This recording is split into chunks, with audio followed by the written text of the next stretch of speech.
Hello, this is Nancy Heins-Glaser for another wonderful Meet the Artist program here on SOMAtelevision.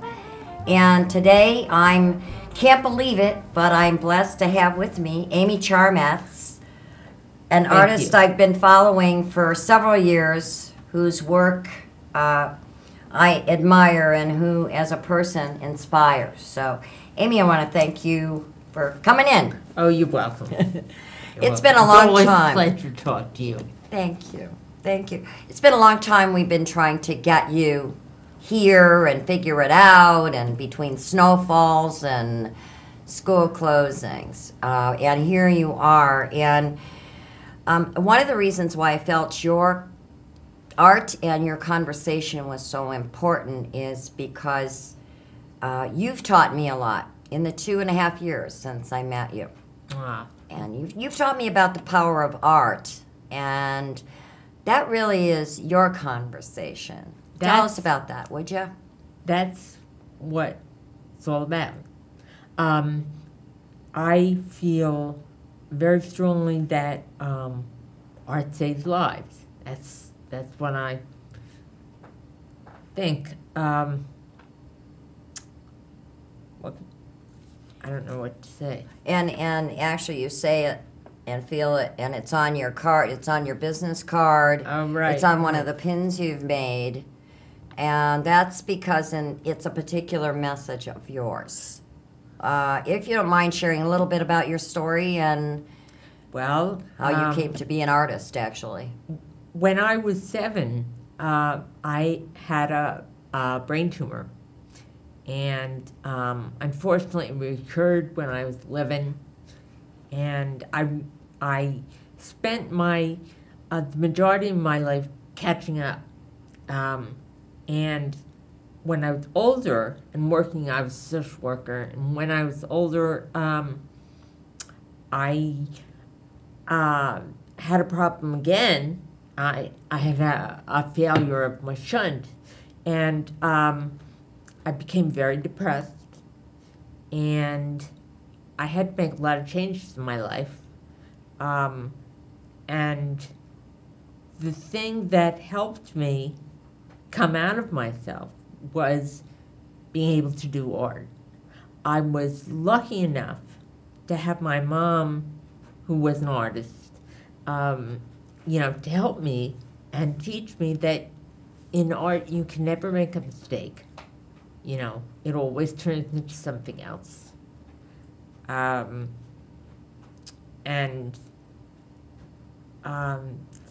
just feel very fortunate to have gotten that. I am convinced that that's where it's at.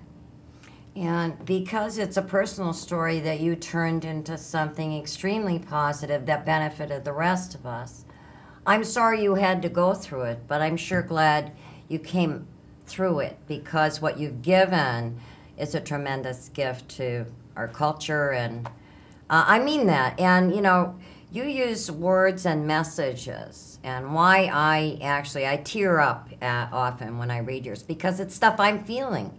I don't want to talk about it, if I'm having a very bad day. I don't want to whine. So what your work allows me to do is whine without being verbal about it, and say, that's pretty profound. Well, I get really excited when people actually read the stuff that I write. And it comes from the heart. It comes from inside me. And I think that expressing it is special. It's important. It's important that people know that everyone feels the same way, And, one of the things I think that I don't want to spend too much time on that, but it's part of you, who you are, and every artist has a who they are, and it has a story, so it's just important for context. But other than that, we spend more time talking about medium, what you've done to change, how you started out.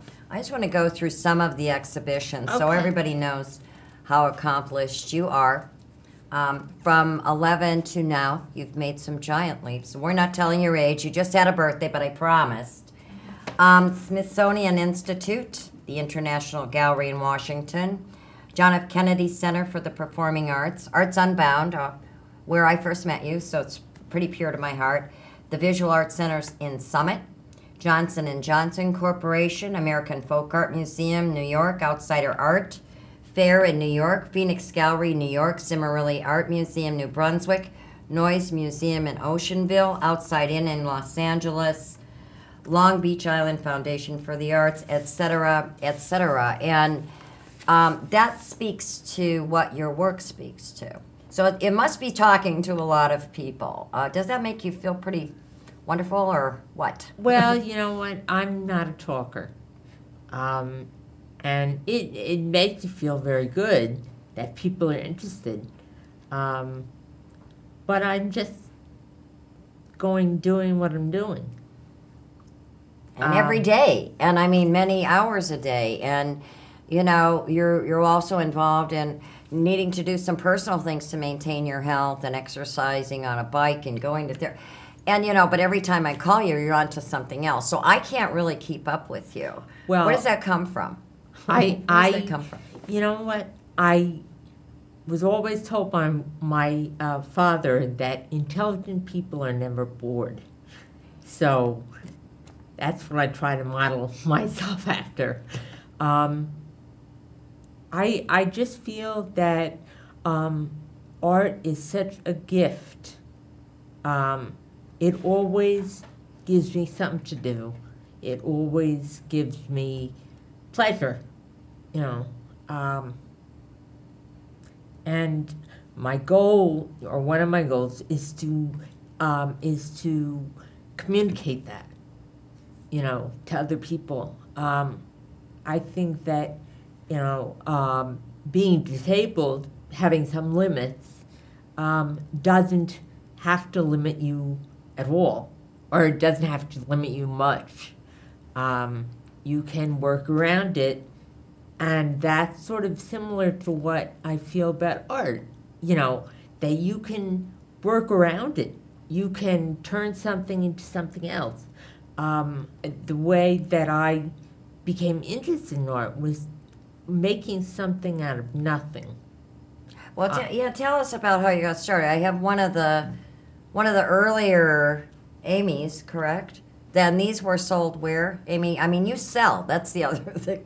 I mean, most artists just would flip out to be able to sell the amount of work. But where did you sell these originally? You know what? The first place that I sold them was Robin Hutchins Gallery. In Maplewood. Former big giant gallery, actually. Yeah, it was a very big place. I sold them in various places, CBL Gallery in Livingston. I don't even remember. But this was one of your first, and how did this come to be? Because that's important. The story's Well, important. you know what, I started to have to use canes to get around, and to me it looked so awful. So I started decorating them, and you know, then my mom said, you know, these are beautiful. Why don't you think of decorating for other people? So that's what I did. And so you did, and you sold them. And that was sort of the beginning. So you took what you needed, that what other people would just moan about. I mean, I did have a dad who refused to use a cane. He just refused, you know. But what you did is you took what was real for you and did something extra special. But that's what I'm talking about, what you do and why you're unique and why you, every day, make me try to figure out how to do that. You do. You inspire me to do that. So. Well, you know what? I was depressed following brain surgery, and one of the things I did was to begin to study art. You know, I say study. Look at different things, look at different methods, look at different supplies, and I started to make jewelry, and Some of your little somehow, pieces, right? My favorite little pig. I love him. but somehow, it was surprising to me that people, liked some of the stuff. Right. And, it got to be very fun to do. Well, and you can't help but pick it up and look at it and touch it and feel it. And I have 2 minutes and we're going for a break. But I want to sort of get into the evolution of your work, because you started with this. You began making jewelry. Yeah. You began Nah. making other yes. things. You've worked in sculpture. This is a hanger, right? This is something you hang on the wall. So House charm, yeah. a house charm series. And that's what these are. I have to buy that one now. I'm looking at it. I have to buy it because I know somebody who's Irish who's going to want that green one. And then you've evolved to where you are. And I just want to talk about that journey when we come back. We have a minute left, if that's okay, if that's an easy thing to articulate. Whatever. Is that okay with you? That's All fine. right. So don't turn that dial. Come on back. We want you to hear more about Amy Charmatz. And I'm so proud to have you here. And we're glad to have you joining us. Thank you.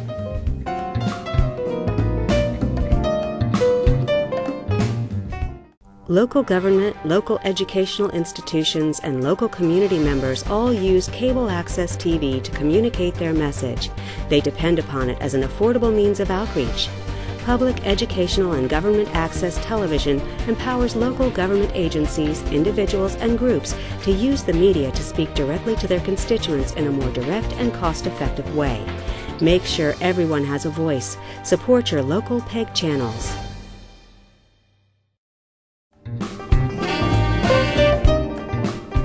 And welcome back. Nancy Heins-Glaser with SOMATV's Meet the Artist program. Gosh, we've been going on for about 12 years, and I've been wanting you on for almost as long as that, Amy. I'm with Amy Charmatz, and we're talking about her self-discovery through art and where you are today. So we were talking before the break about the evolution of the different things that you've done, starting with the practical and then to the fun, and then into your house charms, which sell because they're also small. I think sometimes people like to buy small things. And then your sculpture. Thank you. And I know it was tough to let me borrow her because, but she's kind of one of your, you sell your work. That's the problem. Artists who sell have a challenge because you have to sell it. I enjoyed that. That's called At the Edge. And that's how I think I came into art, at the edge of falling. I was very depressed, and art was one of the ways that that I grabbed on and held on. And I think that's very important. Depression is, a monster, and any way you can fight it, you do. I was fortunate enough to have some people to look after at what was going on. Fran Wilner inspired me a whole lot. She was my mom's friend. She's been here a couple times. A lot of our audience knows Franny. Sure. And she's inspired many, many people. And 90 whatever now, she's still doing it. She was an inspiration to me. And she did what I wanted to do. She made something out of nothing. And then I was fortunate enough to have to meet an organization, Very Special Arts. VSA. Yes, Very Special Arts. Very important to me. An organization for artists with disabilities. And I think that sort of helped me ease into more galleries. Were you less afraid having that support as an organization? Yeah. Yeah, less hesitant? Having the support of the organization made it easier for me. And then I was very fortunate enough to meet another organization called Arts Unbound in Orange. And, I sold many things through them. I had a show and in their fabulous new gallery. And I think it's so important for people that are in any way limited to be able to, reach out to these sorts of organizations.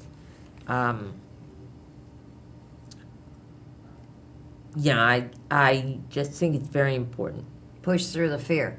I mean, I think, but when I met you, like I said, at least 2.5 years ago, I remember going to one of your exhibits it was an exhibit titled, your work was titled Truths. And I was so taken with it that I produced a photo book of the images. And then I got a chance to come see you in your home with your cats and the love in the house. And you have a wonderful, caring, loving husband. So we got to give him his proper due too, right? And it was the power of the image. And then I met you, and of course all the rest of that was obvious. And then I heard about you getting acknowledgement at the Kennedy Center, and of course I just wasn't surprised. What do you think of that? You weren't even going to submit. Surprised. Well, you weren't going to submit, were you? No. And you no. did. And so that's the message, isn't it? Break through that fear, or that you can overcome, you can do things you thought you couldn't do, or were afraid of trying. It's that to get support is so important. It's so important that parents know that they can support their children. Well, you had that. You had that fully, did you not? From very early. Oh, your yes. folks. Yeah. I would never have gotten through with them, but and then Arts Unbound and Very Special Arts and other organizations help in coming out of yourself. They provide a space. Arts Unbound provides a nice gallery space, 544 Freeman Street in Orange, which is part of the Valley Arts District, and a really big hub. It was their first renter there, so it was everybody saying, wow, can we really develop an area based on art? And everybody knows that that's who develops areas, is the artist. And so the choice to have that be the first gallery, first space, I thought was, I don't want to say brave, but bold and right. And they've shown that they were the reason there's so much going on. They were a hub. And every show, you have members, you have professional artists who exhibit their work. You don't even know who you're dealing with. That's the other thing. You don't know if you're looking at an artist who has a disability or a professional who's been out in the field for 25 years, because there's such a commingling, and it's all about the art. The art is what rules. And to me, when I look at some of these, she always tried to see the good side of everything, but sometimes her glasses didn't work right. I mean, really, Amy, where did that come from? Is that from truth inside you? Yes. You feel that? Yes. You always try to look for the good side? You don't get mad? You know what? Now I do. Yeah. I think it's been a metamorphosis. Just as I've gone through different things in art, I've found myself. Well, when we went to the Veterans Administration together, and you were hell-bent and determined that you wanted to emphasize the importance of arts in our returning veterans. We were happy to know they have their veterans program, their Veterans Arts program. I did have a chance to go see their wonderful exhibit. And I think there's really beginning to be a sensitivity to its true value.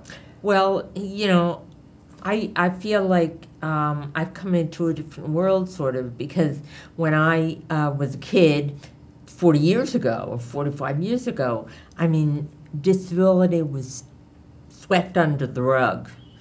It was hidden. Mm-hmm. And it's becoming a lot more noticeable. Well, noticed. all those people, all those years fighting for that, I mean, I'm hoping they have a sense of pride about it because Yeah. it's true. You're Well, right. My hope is that people that are disabled mentally and physically, can watch this program and maybe understand or begin to understand that they can do something, and for me, just the art, just the act of doing something, just the act of setting pencil on paper, made me feel better about myself. And there was nothing like completing a painting or completing a piece of jewelry that, made me feel like, wow, I can do it. It's And very then when important. people buy it and wear it or hang it on their wall, or it's rewarding as well. So there's multiple levels of feeling good about it. But Yeah. if you were to, what would you classify your style? Because I've read what you've written about yourself in your artist statement. What would Well- you say your style would be? I would have said childlike. I would have said childish. I would have said, early on, I would have said, oh, God, that's terrible. But now I think the word is primitive. Yet, it's contemporary stuff. I always include my family, who are my cats. You wrote a book that's online right now. Is that right? Yeah, on Kindle and whatnot. A Kindle and Nook. And it's called Loving Family, and it's about a family that consists of a mom, a dad, 4 cats, and it touches on things like bullying, family relationships. It's a story of a cat doing something for another cat, and feeling better about themselves. So, and I'm excited to see that as well. And you've done sculpture. Do you still prefer painting, or do you like the physical act of sculpting? I prefer painting. Okay, and I've seen your work at many shows. You're always out there. I don't want to say donating. That's not the right word, because everyone expects artists to donate all the time. And they always do, because their hearts are bigger than the state of Nebraska. But when I see your work, it's always in something that's very deeply meaningful. Breast Cancer Awareness Art Show. I think you gave work twice. You also have donated work for the Summit Arts Center to continue with their programs. Yeah. I mean, you're always doing that. I've donated to several animal shelters. I know. That's including my ours, right? Jersey Animal Coalition right here in South Orange, Maplewood. And whenever I see your work, it stands all on its own. And nobody has anything like you. Nobody. Well, and that's why people have come to appreciate it, is it's a unique voice. You have an exhibit coming up in September. I do. And it's a pretty big one, I think. Is it not? Where is that? That will be at the JCC in West Orange, I think.